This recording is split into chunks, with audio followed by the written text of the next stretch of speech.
is under the topic New Age Warfare. I invite Dr. Mrinmay Bhushan, Lieutenant General Rajiv Sabharwal, PVSM, AVSM, VSM, Group Captain Dr. Ajay Lele, Lieutenant General Dr. Anil Kapoor, AVSM, VSM, and Lieutenant General Vinod Khandare, PVSM, AVSM, SM on the dais.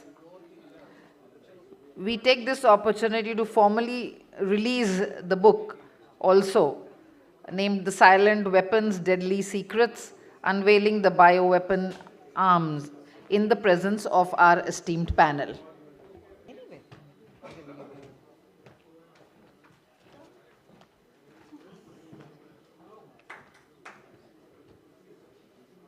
I would also invite Admiral Arun Prakash, PVSM, AVSM, SM, V. Chakrat to be part of the book release. This is the book release of Dr. Mrinmay. The name of the book is Silent Weapons, Deadly Secrets, Unveiling the Bioweapons Arms. I'll request you to put your hands together for this release.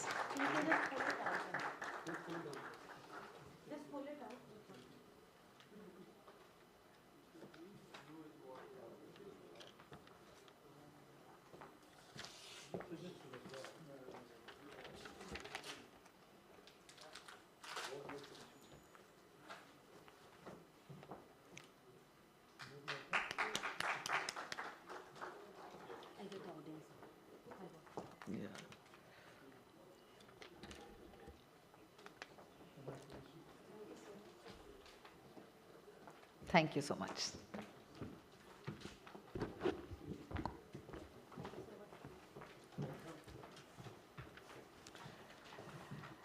Now, this is about 3 books and an expert.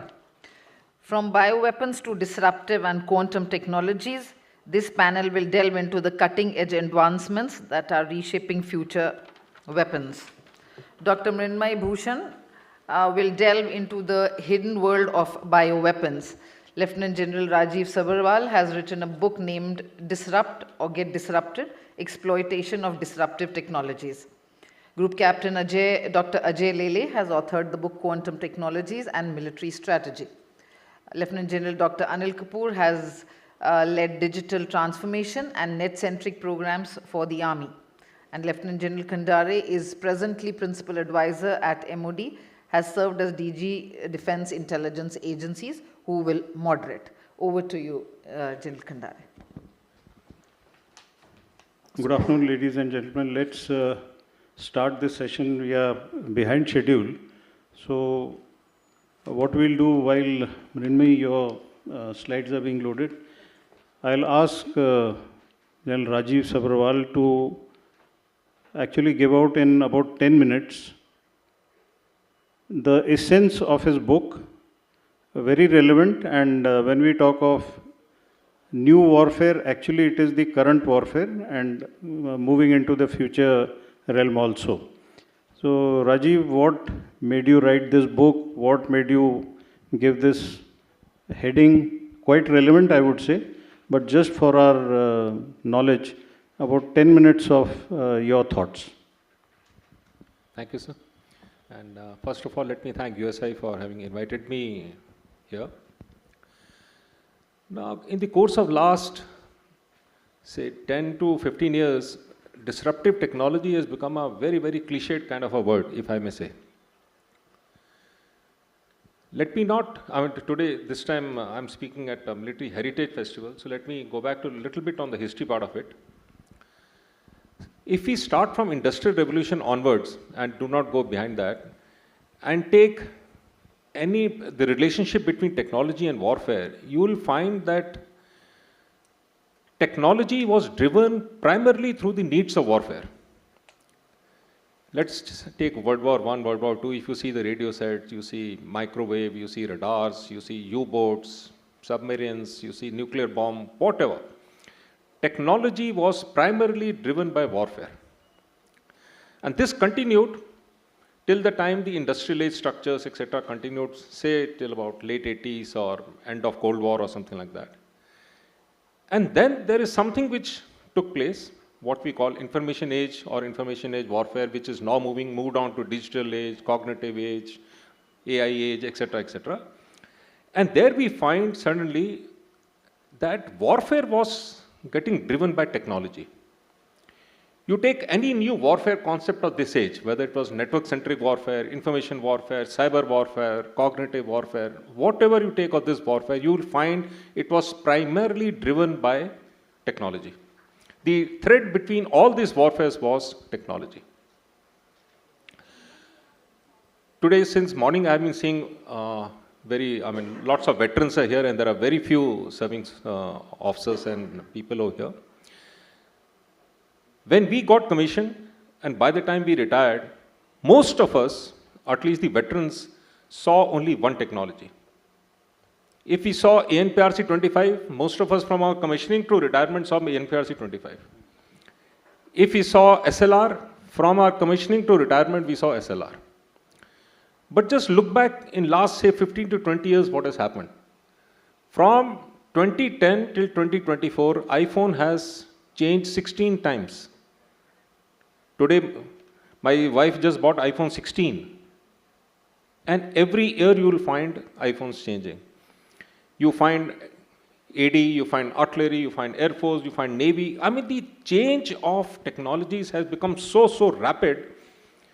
It's not that in World War I, II, the disruption of technologies was not taking place, but the pace of disruption was very slow. If a disruption took place, that lasted for 30 years, 40 years, 50 years.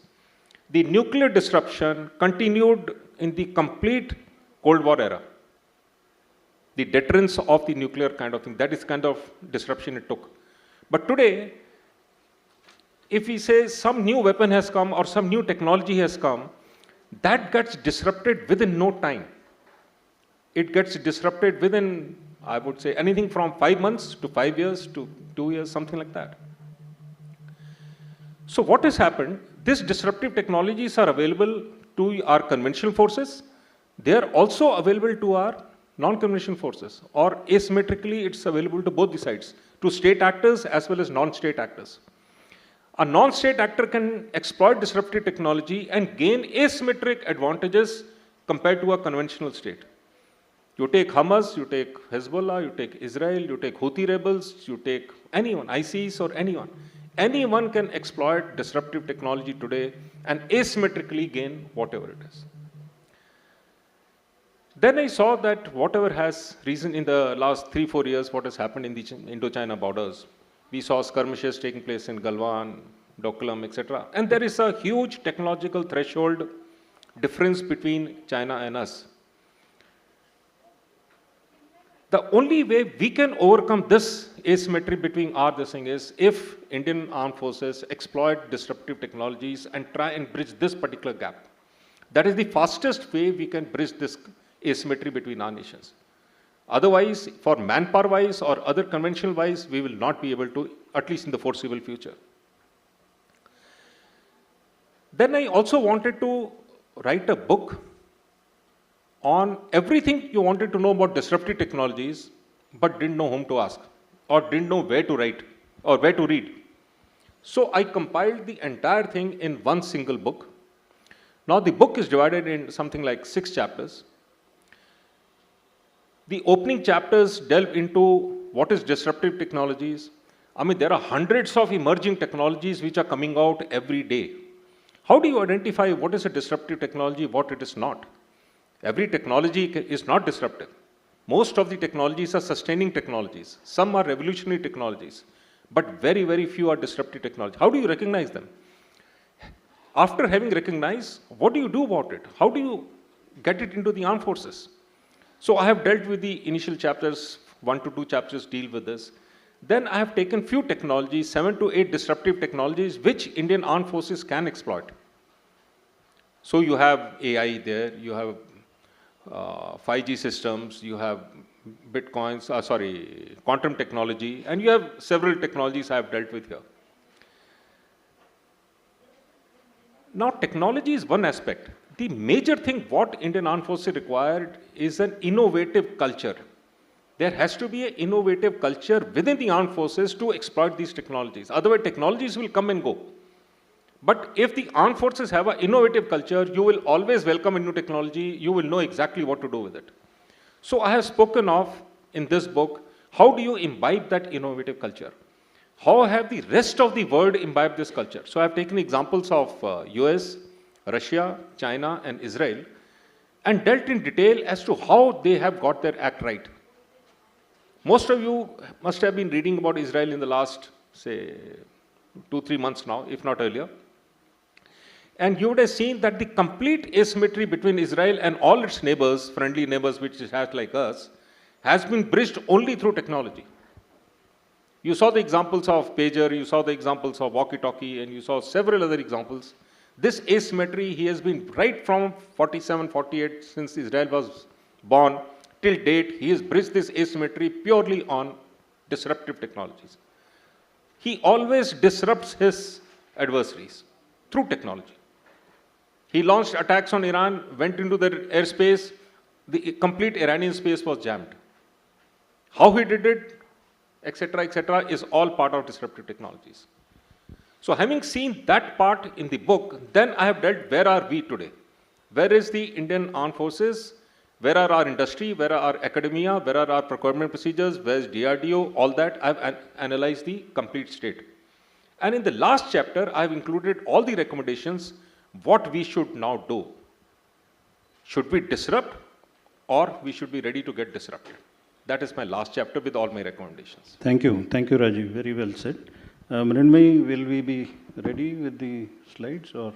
I think they are detailed. Okay, fine. Till then, Dr. Ajay Lele, let's hear your views about what you've written and what are the takeaways, because what you've written are the technologies that we'll be seeing, and when we talk of the national vision till 2047, is this the way forward, or is this the only way forward, or there'll be further transformation? What crystal ball gazing do you see? Thank you so much, sir. First, let me thank the organizers for inviting me over here. In fact, just now, sir had mentioned about the entire range of disruptive technologies. So what I have done is that I have just picked up one technology out of it. The reason behind it is that there could be multiple reasons. But I was reading somewhere that once some chickens were standing at a corner of a road and they wanted to cross the road. So they said that how Newton will view this.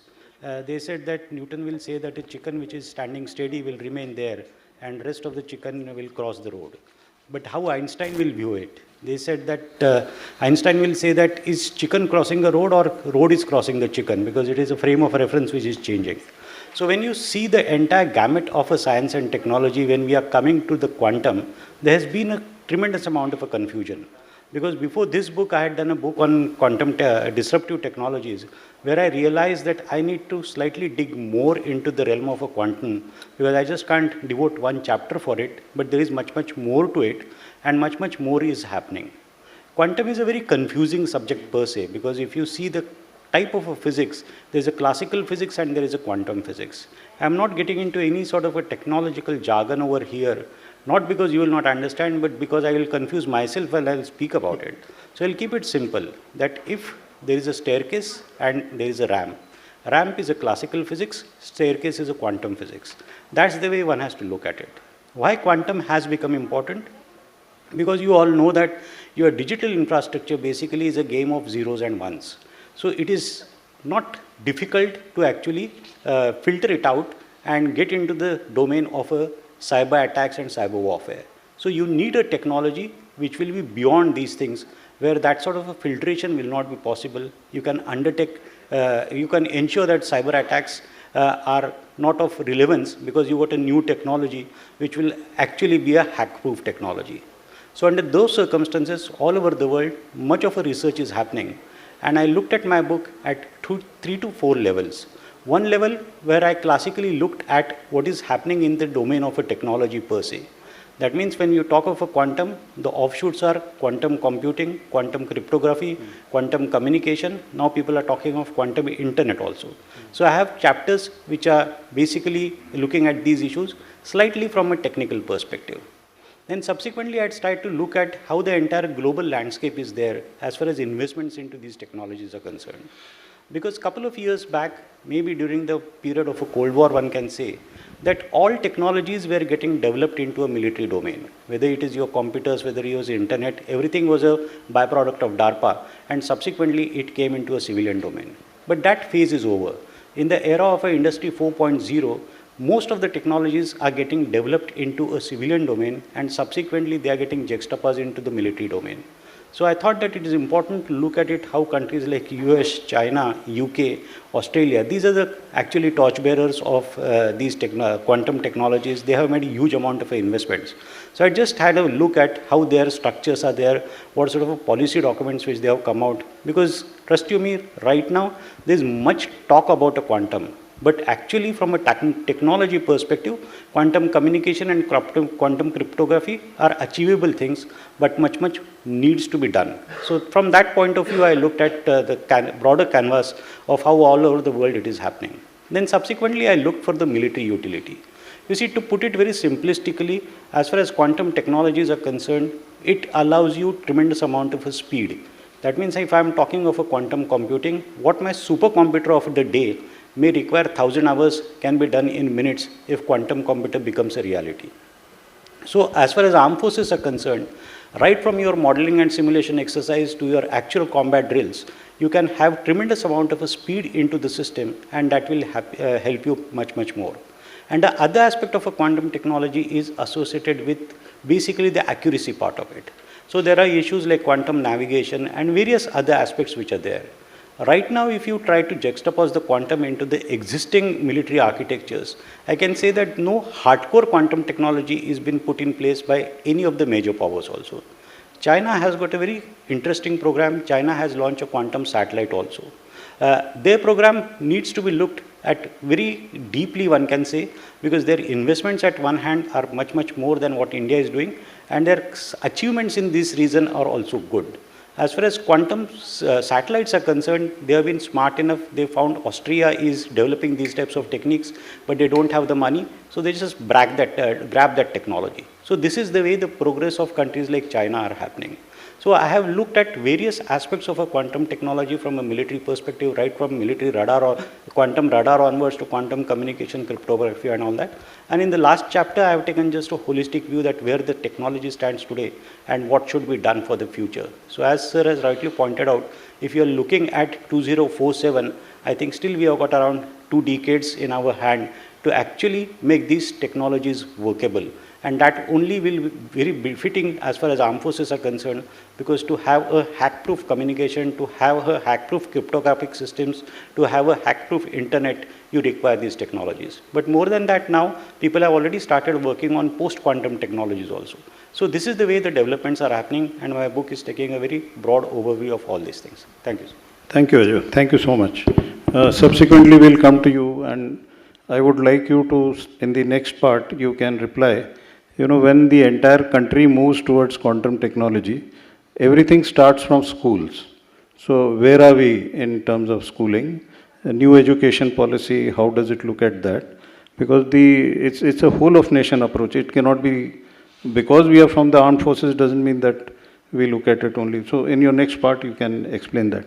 Dr. Mrinmay Bhushan, you can start your presentation. First of all, thank you very much, organizers, for inviting me for this event.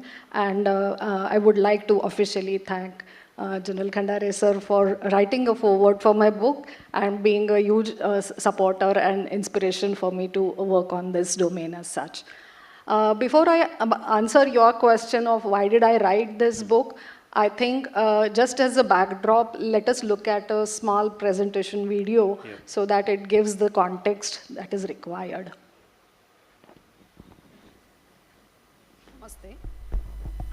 My book talks about the poor cousin in the elite group of NBC weapons, also called as weapons of mass destruction. It is also dubbed as poor man's atom bomb.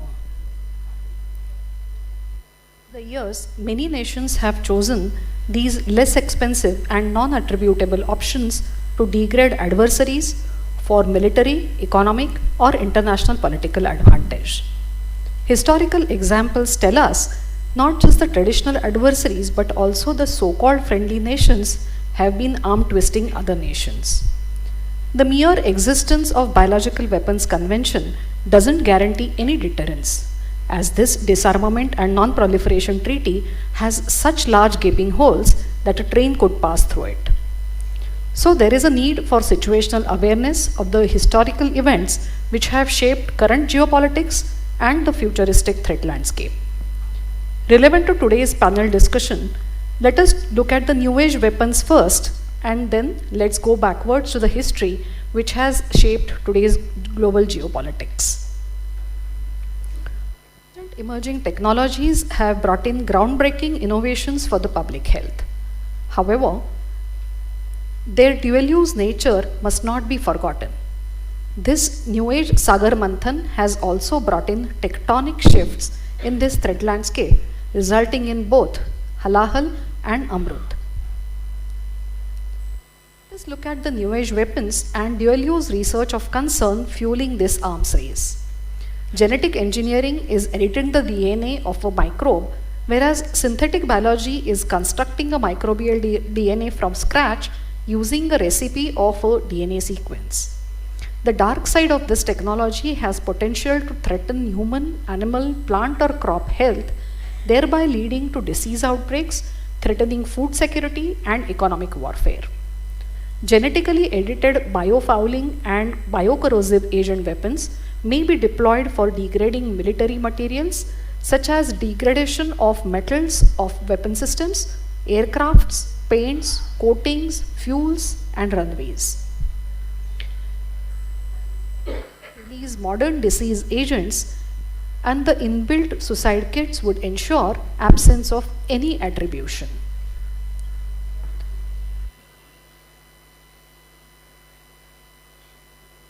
Such six-legged autonomous drone swarms for precision delivery are no more part of science fiction. When one deep dives into patent databases, it gives us insight into the innovations for explicitly offensive designs of novel bioweapons, and these are toxic mosquito delivery systems. During COVID-19, we have seen vaccine hesitancy, particularly in the Western world. Such dual-use technology innovations are being developed for mass vaccination of populations even without their consent. As we can guess, the same technology can be repurposed for preemptive defense or offensive purpose as well. And when the United States has achieved this milestone, then China would have definitely achieved it. Cyber biosecurity is the intersection of cyber security, cyber physical security, and biosecurity. Cyber attacks impact the manufacturing industries, governments, health infrastructure, patients, and the bioeconomy at large. Cyber biosecurity threats include bioinformatics security, cyber security in biotechnology research, biomanufacturing facilities, and biosecurity of digital biotechnologies. It also includes espionage, theft, misuse, and sabotage of information on sensitive biological agents or industrial intellectual property. The frequency of such attacks is so high, it is almost 500 attacks per minute. The electronic health devices are vulnerable to hacking by injecting a malicious code into nearby pacemakers or insulin pumps. It has been demonstrated that it has potential to compromise an entire diplomatic summit's worth of electronically enhanced hearts. Neurowarfare is weaponizing the human brain by either enhancing or degrading the function. These American publications warn the entire world regarding the neurowarfare, and also China and Pakistan's joint strategy of the lift and drop and downstreaming of biochemical weapons via their terrorist networks like Lashkar-e-Toiba. And now, China's competition with the decade-old American cognitive weapon programs since the LSD days is reaching a pinnacle.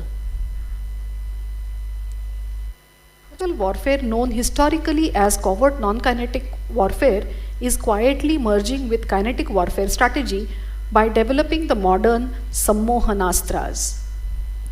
Now, I will share a commercial perspective with you. Global biodefense market is consolidated with few players from the West accounting for majority of the market share, with 41.5% of global market revenue in 2020. At a conservative CAGR of 7%, the market is poised to hit $31.4 billion by 2030. And one of the key drivers of this market is creating awareness. How do you create awareness? I will give you a simple example. When someone wants to sell a fairness lotion, they create awareness by showing a dark face. These emerging threats are not hypothetical possibilities. These concerns feature regularly in the international non-proliferation discussions for over a decade now. Policy analysts have been urging the policymakers for more stringent biosecurity regulations for not just the conventional biological agents, but also the emerging dual-use research of concern. The elephant is already in the room, people. How did we reach here? The lack of awareness and any credible literature with cohesive history of bioweapons arms race, particularly with Indian perspective, made me research and write this book. Now I am sharing with you many questions that I faced during my research. Dual-use scientific developments and global arms race go hand in hand, and it has trickled down to terrorist organizations over the years. After the Second World War, unlike the Nazi war crimes, the enormous bioweapon programs of Japanese Imperial Army's Unit 731 and the horrific war crimes against Chinese and Russian civilians and POWs were kept secret. One wonders why. The world was kept in the dark about the dark innovations such as this modified Type 50 porcelain Uji bomb, which used to carry 30,000 plague-infested fleas with a rat for in-flight meal. The Japanese war crimes were as horrific as any conducted by the Nazis.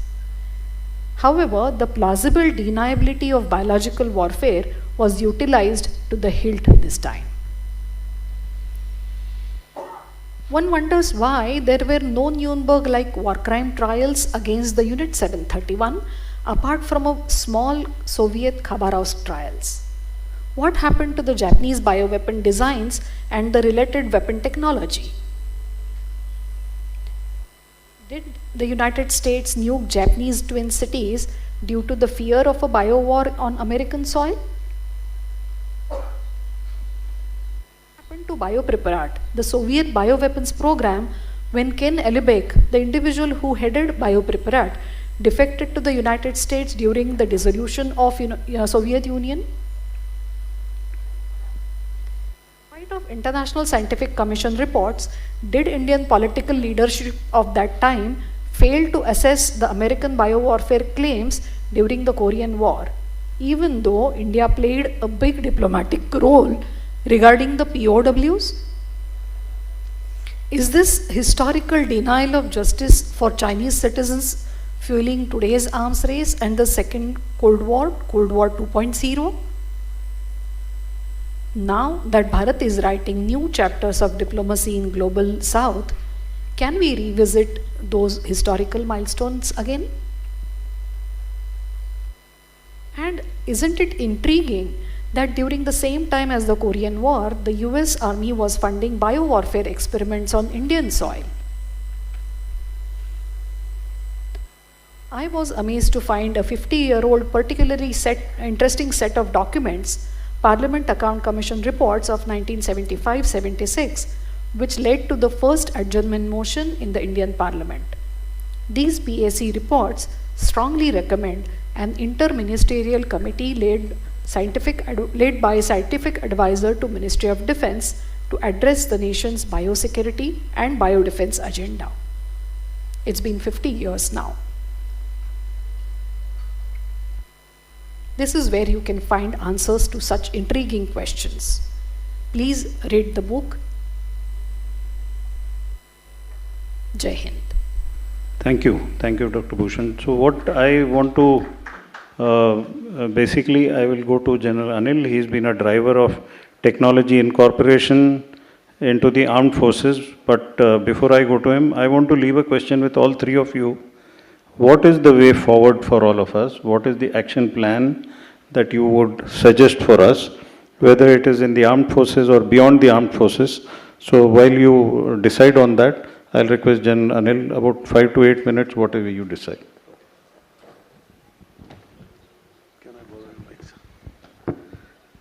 Good afternoon, everybody. Firstly, I'd like to thank USI for this opportunity. I'm putting together some thoughts on the future of truth, because I think in times to come, identifying truth will be a big challenge if it is not already so. Because the new tech world order is about 4 Ds and a Q. I've been talking of 4 Ds, I'll add a Q to it. Data, digitization, digitalization and disruption, and now I add to it quantum, with a good reason. And there are two implications of what I've just said. While data is being touted as the new oil, technology is the new oil refinery. And if you look at the bandwidth of data, it is from single source of truth right through to dark data. And when I say dark data, it could be planted data for disinformation. So that is one end of the spectrum. When you look at technology, technology has a huge bandwidth again, right from big data analytics, that means every type of data that is crunched, through to artificial intelligence, which takes you into the predictive realm. So when you put all this together, I think what we are trying to achieve in the future is credible disinformation. And that's something which is not only catastrophic for us in the uniform, it's equally catastrophic for those who are in the CV street. So that much to the future of truth to start with. Now, this gets further compounded because we are sitting in an era where whatever can be clearly defined, I'll say again, clearly defined, can be precisely designed, developed and deployed. And like General Sabharwal brought out, the gestation is rather low. The latency is very low. You define today, you could get your solutions very fast. And therefore, with this new adage, I think the challenges of getting to the truth is going to be more. And more importantly, if an adversary decides to pulverize disinformation, it is easy because, let me get to the second fact, social media, which is so prevalent today, is actually a powerful weapon of mass destruction.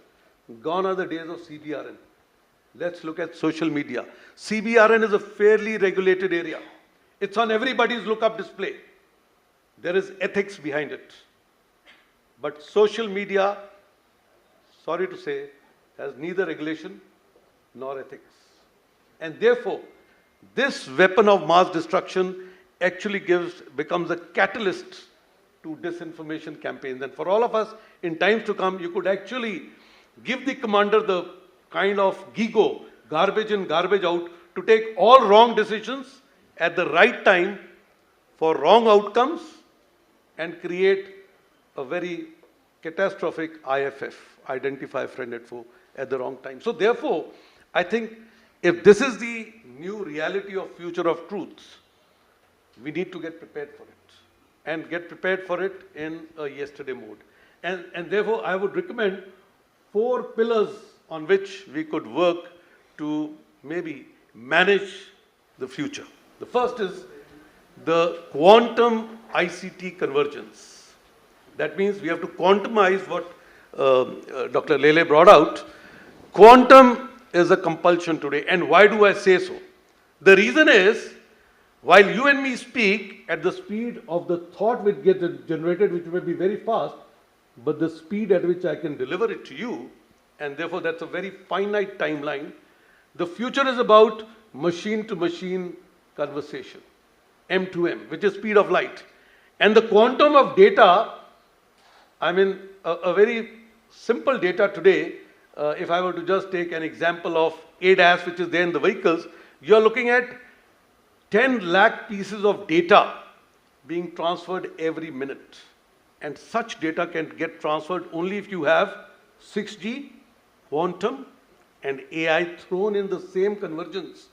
Because that's when you will be able to make sense of this game. So really speaking, the first pillar we need to master is the convergence of all this. The second is sensor and software and semiconductor. When we say semiconductor, we're looking at IoT and sensors of all kinds. And when we talk of semiconductors, softwares, we're looking at artificial intelligence and big data analytics. So really speaking, the second pillar is about management of sensors and softwares. That's going to remain a very relevant in all times to come, and miniaturization is therefore the norm. When we look at the third pillar, it is automation to autonomy. The digital world brought us to automation. The quantum world is going to take us to autonomy. And when we talk of autonomy, we talk of autonomous systems, unmanned autonomous systems. They are already a reality. They'll be in the worst form in times to come, given the technology gallop. And therefore, I call it the physical AI. So we all have heard Chat GPT and Gen AI. I think autonomy is going to be a physical manifestation of AI in the future. And the last pillar, which I want to recommend, is that information is the sixth dimension of war. We have land, air, sea, space, cyber. I think information will have to be handled with huge alacrity. And therefore, that's the fourth pillar in which we'll have to look at it, because information is the future firepower. Information is the future mobility, and information is the future protection. For all those of us who like to hear firepower, protection, and mobility. Thank you. Thank you. Well said. And I just want to read out what has been given to me, and very well written. First, control the human greed. I don't think anyone can disagree with that, because whatever we talk of, it is driven by this. And sir, in the end, sir. Sir, in the end. Not human greed. We should say no also. Okay, sir. Sir, please let the session go on, sir. DGID Coast Guard. I have read it out for you, sir. Please sit down. He has guided you to that pressure. That's all right, sir. Please sit down. And here I want to bring the panelists again to talk about this. And one of the part which can be covered by Dr. Bhushan is the part about the philanthropic greed. And this is the particular factor which puts developing or underdeveloped nations to a great deal of disadvantage. And for the silent kind of weapons, more often than not in poor countries, these are no more silent there. So you could cover that when your turn comes. I'll start with Dr. Lele, your second round, and you can keep it brief. Thank you, sir. I think India has got a quantum mission. Around 8,000 crores have been already allocated to it, and people are working on it. So there could be certain pluses and minuses of this mission. The point which was raised by the chair about going to the schools to teach the technology, I think these are too early days. The technology is difficult to master. So let's not push everything at a school level, because if a technology is a high-end technology, let people first get educated in their normal sciences and then reach to the level where they can understand this technology. Other aspect which you said, that what could be done and all that. I think the basic flaw which at least I can see is that when you talk to the people in CSIR, DST or DRDO, the problem with Indian mindset is that there is no takers for the failure. When you're investing into a technology, just don't presume that everything will be a success.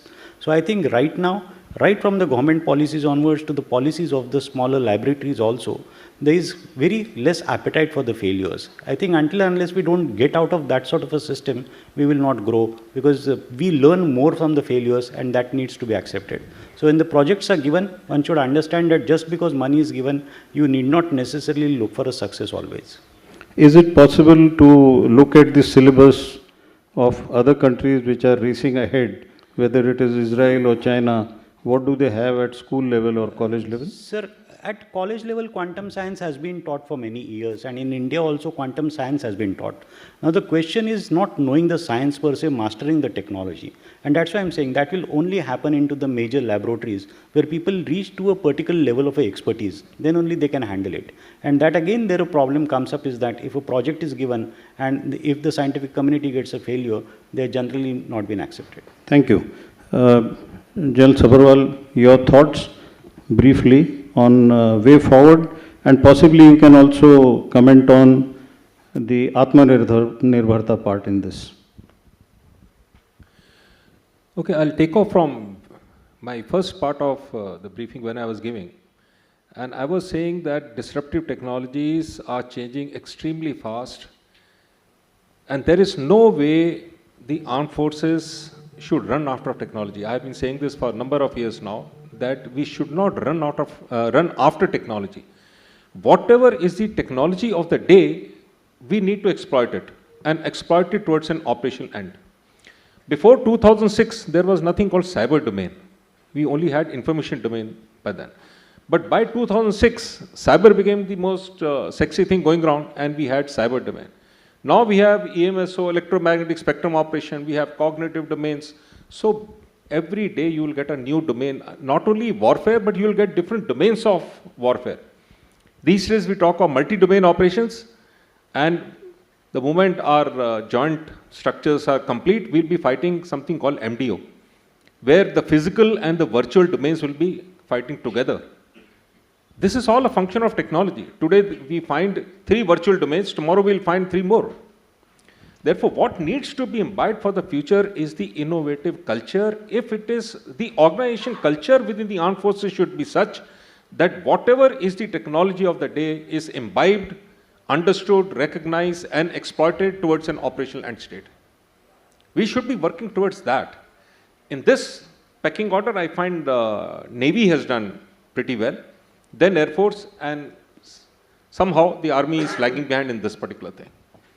Now, a step like Navy has taken, that they will take all officers as BTech. Air Force followed it after a few years. It's a right step. The naval ships, submarines, warfare, etc., they call for it that everyone needs to be an engineer. Something like this, this is a disruptive way of addressing that particular thing, what Navy has addressed. Now, in armed forces, what I have seen, our job is to define an operational requirement of what weapon I want, what AD gun, artillery gun, what etc. I want, write down the specs, and after that, my job finishes. Nowhere in the complete cycle is either the guy who is procuring for me, is the guy who is bringing in the disruptive or the normal technology into this thing answerable to me. Neither the academia is answerable, nor the industry, nor the DRDO, no one. How will you account for all these disruptive technologies to move in? Let me give you a small example of, say, USA. You have UARCs, University Affiliated Research Centers, answerable to the 3 services. FFRDCs, Federally Funded Research and Development Centers, answerable to the MOD as well as answerable to all the 3 services. You have Army Future Command, answerable to under Army. You have ONR, Office of Naval Research, answerable to US Navy. AFRL, Air Force Research Laboratory. Similarly, Marines also have. All these things are under command the 3 services. So they dictate what kind of technology will be inducted, how will it be recognized, how everything will be done. Why can't Indian Armed Forces have a disruptive technology command? I've used this name for want of a better name. You can give it any name you want. If we can have a command for training, why can't we have a command for induction, exploitation, and everything of technology within the 3 services? It could be a tri-services command, which dictates what kind of technology current technology needs to be imbibed and exploited by the three services. Something like that, we have to be disruptive in our thoughts, action and deeds. Only then there will be difference. Otherwise, we will discuss disruptive technologies in every seminar. Every VIP will come here and in his opening narrative or opening talk about disruptive technologies, and nothing much will happen on the ground. Did we hear you voicing your second book?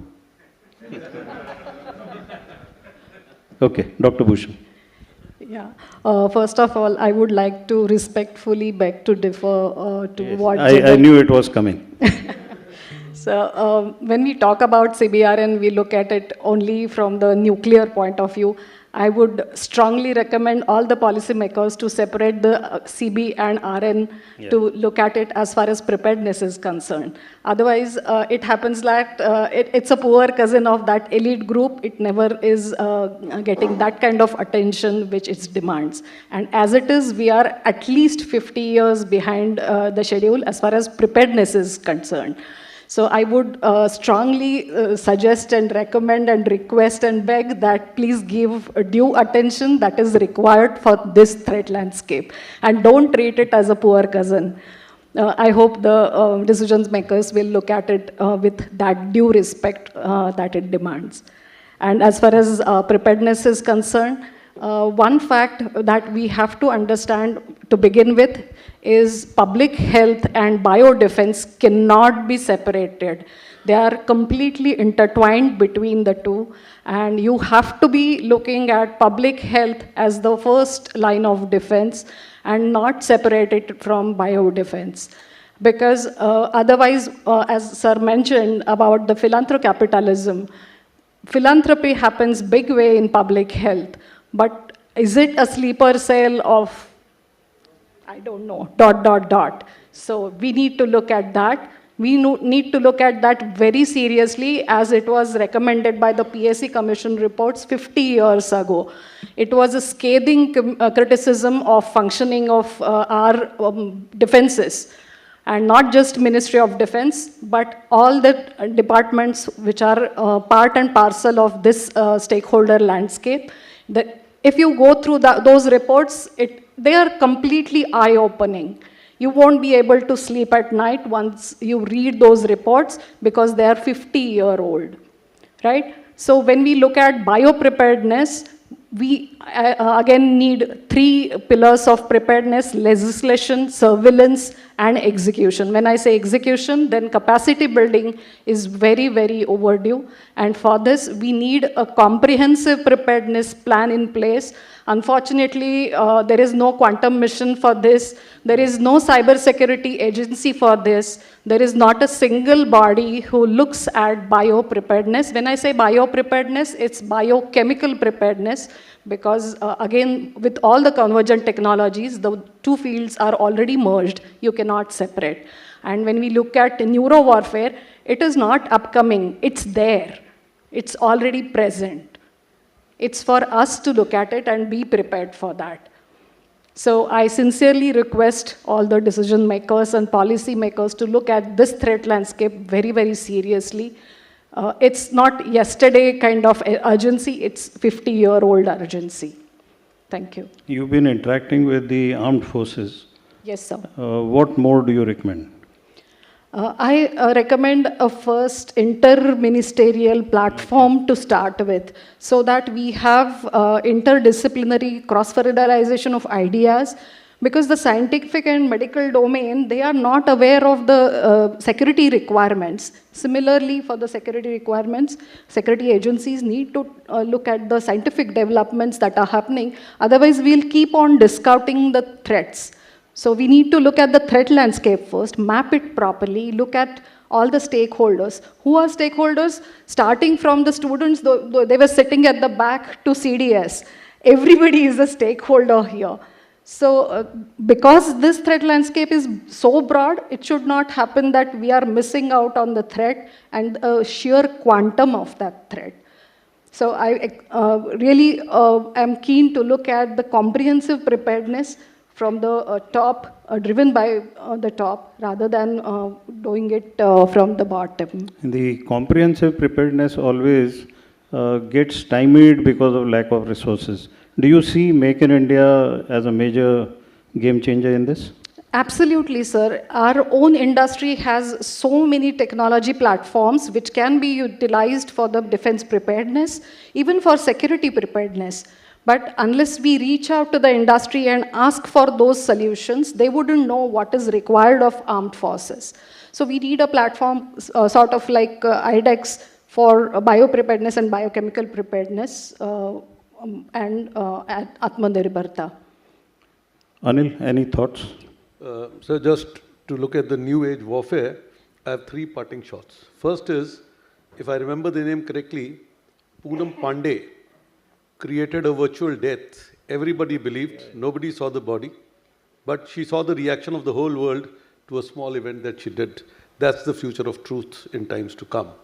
Somebody moved around with a wheelbarrow on a road with a number of mobiles which came on, and Google showed that there's a huge, huge traffic jam. That is the future of truth in times to come.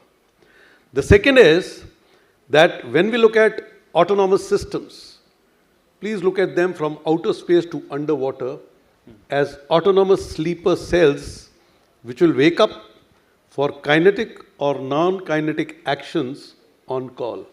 So that's the future new age warfare. And the last is what China has mastered, and we need to do it sooner than later, is called C7I2S2R.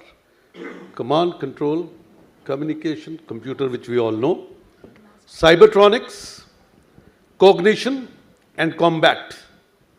So they've brought in that paradigm of combat with cognition through artificial intelligence into this game. Information, intelligence, security, surveillance, decision support system. So I think when we are looking at integrated theater commands, when we are looking at tri-service flavor, I think this is a compulsion and no longer a choice. If we have to look at a tri-service or an integrated real-time situational awareness and a common operating picture, nothing short of this will work. Thank you. Madam, would you allow one round of questions, say maximum about quick 3 questions, one after the other, and the panelists will answer? Is that okay with you? Yeah, I mean, if one suffices that. One question? That is too strict, but anyway, no, women empowerment, I'll agree with you. Okay, one question whoever has, or a comment. Yes, please, there. I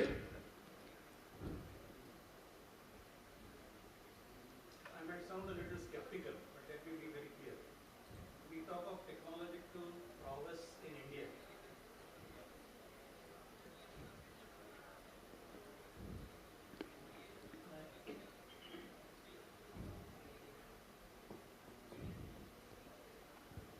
I might sound a little skeptical, but we talk of technological prowess in India. My problem is, probably we have peaks of excellence, but if I go to a bank and ask for a passbook being updated, I'm told that this system is down. As a horizontal proliferation of technology, we find a major problem. Second, we talk of technologies being imported from abroad because we are at a particular level. My problem with that is, if we are seeking technologies from abroad, technologies that we need might be denied to us. Correct. Technologies which would be available would be so costly that we cannot buy them. And technologies which would be given to us would be perhaps of no use. Thank you. Thank you, sir. Very valid comment. Madam, with your permission, one more. Yes, ma'am. Thank you, Chair. My question is regarding human assets, which are not required, which are very much required. Without human assets, you cannot do anything. Absolutely, sir. You see how much our human assets are going down. Young boy, girl, 5, 6, 8, they are having specs. How many heart cases are happening? Just a boy of 20 years, just walking, he is falling down. One is becoming just blind immediately. My question is to safeguard the human interest. Due to any reason, what is being done? Okay, sir. So valid question. I think you made your point. Okay.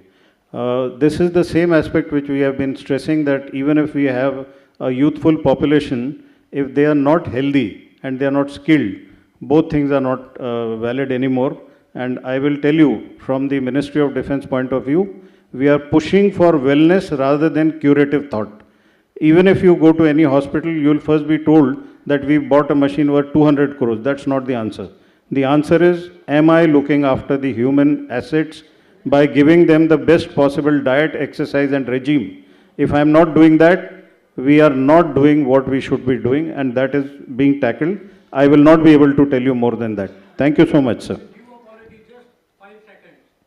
Whatever thing we are buying from market, from anywhere, either it is a fruit or food or anything, within 24 hours it is getting spoiled. Agreed, sir.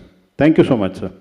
I think, Mrinmay, you had one final comment. You wanted to say something. I just wanted to say that as far as preparedness is concerned, there is only one quote that I'll leave with you because there is not much of a time. So I will just share one quote. That is, if you're not at the table, you'll probably be on the menu. On the menu, right. Thank you so much. My compliments to the panelists. Excellent thoughts have been left, and I think it is very unfair on them to have been asked to complete everything in 10 minutes. I think their books, they would have spent years together. So whatever they have said, please join me in applauding their effort. Thank you so much to my panel. I would request to honor and felicitate, and I mean a small token of gift from our side to all of you.